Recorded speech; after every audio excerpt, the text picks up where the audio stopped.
Hello everyone. I hope you all are well and good. Again, welcome all of you in computer classes for 8th class. Today's video, we are starting the chapter number 2, Introduction to MS Access 2010. In previous video, we have completed the chapter Computer Networking. I hope you all are understand chapter number 1. So today, MS Access. MS Access का जो concept है वो हम read करेंगे. What is MS Access and सबसे पहले देखो इस चैप्टर में हम क्या क्या चीज रीड करेंगे. तो MS Access अगर यूज कर रहे हैं तो MS Access में डाटाबेसेस बनते हैं. तो सबसे पहले हम पढ़ेंगे डाटाबेस होता क्या है, उसकी एडवांटेज. आफ्टर दैट हम MS Access स्टार्ट करेंगे, उसके अंदर डाटाबेस कैसे बनेगा.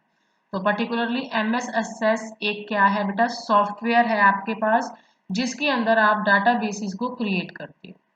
सो फर्स्टली इंट्रोडक्शन स्टार्ट करते हैं. Earlier paper based files were used to store data.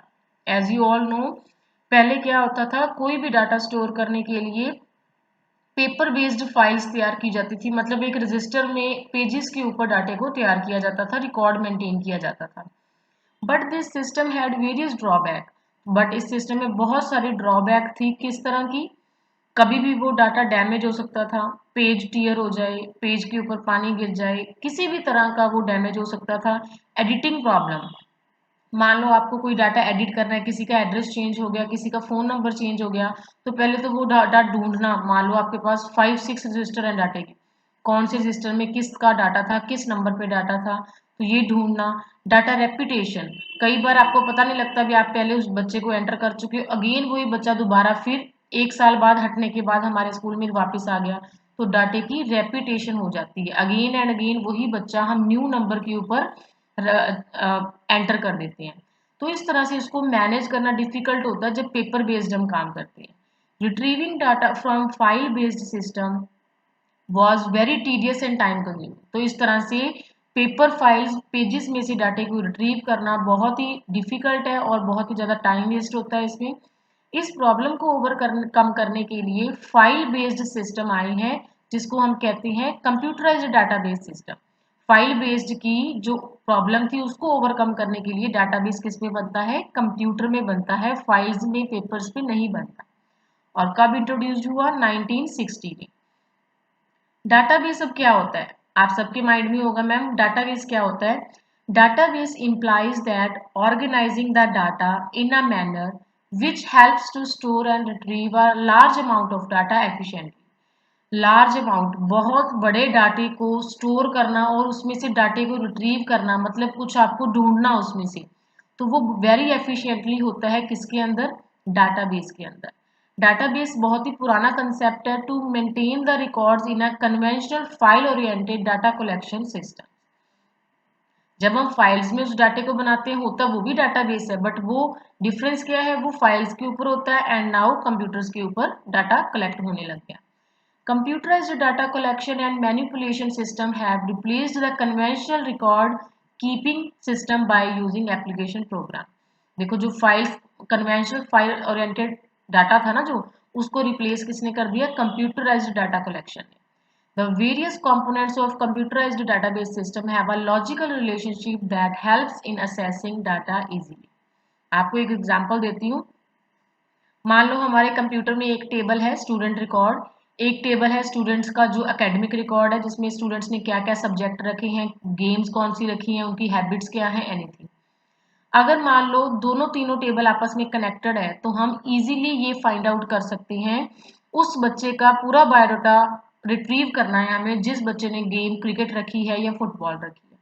अगर तीनों दोनों टेबल आपस में कनेक्टेड होंगे, रिलेटेड होंगे रिलेशनशिप में, तो आपके पास क्रिकेट और फुटबॉल वाले बच्चों का नेम के साथ इधर कनेक्ट हो जाएगा फर्स्ट वाले टेबल में, तो उसका फोन नंबर, एड्रेस, सारा कुछ आपके पास आंसर में आ जाएगा. तो ये बेनिफिट है जब आप कंप्यूटराइज्ड रिलेशनशिप डाटे को यूज करते. अगर शॉर्ट फॉर्म में बताना हो, collection of programs required to store and retrieve data from database.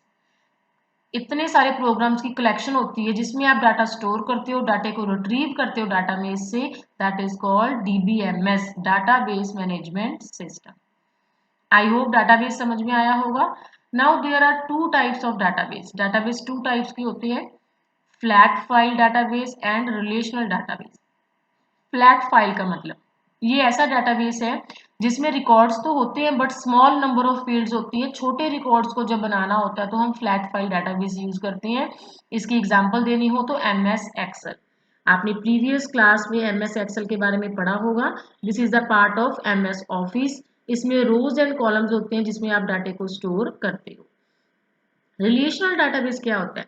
ये भी डाटे को स्टोर करता है बट ये डिफरेंट डिफरेंट टेबल्स को एक दूसरे के साथ लिंक भी करता है ताकि आप कॉमन इंफॉर्मेशन को रिट्रीव कर सको टुगेदरली। जैसे अभी एग्जांपल दी थी मैंने, दो टेबल्स में से मिलके आंसर लेना हो आपने, तो कॉमनली रिलेशनल डाटाबेस सिस्टम कौन कौन से यूज होते हैं?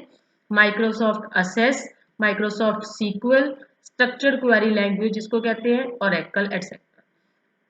तो हमारा जो चैप्टर है वो एमएस असेस के रिगार्डिंग ही है। हमने प्रीवियस क्लास में एक्सेल पढ़ा था जो फ्लैट फाइल था। अब हम रिलेशनल डाटाबेस पढ़ेंगे जो है माइक्रोसॉफ्ट असेस। ये इसकी आइकन्स है। नेक्स्ट आता है बेटा, ये बताया गया है जो रिलेशनल डेटाबेस है किसने प्रपोज किया था? Edgar F Codd. He gave a set of 13 rules. Rules दिए थे, कॉर्ड कॉर्ड ने इसको डेवलप किया तो कॉर्ड रूल्स कहते हैं उसको, जिसने आरडीबीएमएस को एक्सप्लेन किया था, डिफाइन किया था। आरडीबीएमएस क्या होता है? Relational database management system. So there are some advantages of DBMS. क्या है? डुप्लीकेशन बहुत कम हो जाती है डाटे की। मैंने बताया था जब आप फाइलों पे काम करते हो आपको कभी कई बार नहीं पता लगता भी ये बच्चा हमारे पास ऑलरेडी था, 2 साल बाद फिर आ गया तो हमने नया नाम उसका एंटर कर दिया।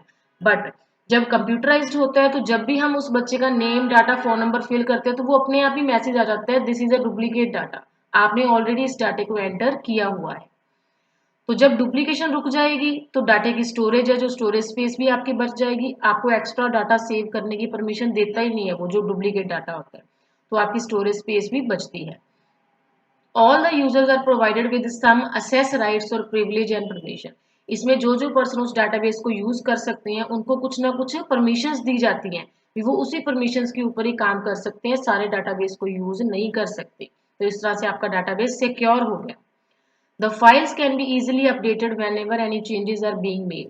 मान लो किसी भी तरह का कोई फोन नंबर है, एड्रेस है, उसकी क्लास है, वो अपडेट करते हो आप, तो फाइल्स इजीली अपने आप ही अपडेटेड हो जाती हैं, क्योंकि एक फाइल में चेंज करोगे वो फाइल दूसरे के साथ कनेक्टेड है तो ऑटोमेटिकली दूसरी फाइल भी अपने आप अपडेट हो जाती है। So these are the advantage of database. आपका होमवर्क है आपको ये एडवांटेजेस एंड डाटाबेस की डेफिनेशन, इसके टाइप्स को रीड करना है। If you have any query, then you can ask in the live class. Okay, students. Thank you. Have a nice day. Bye bye.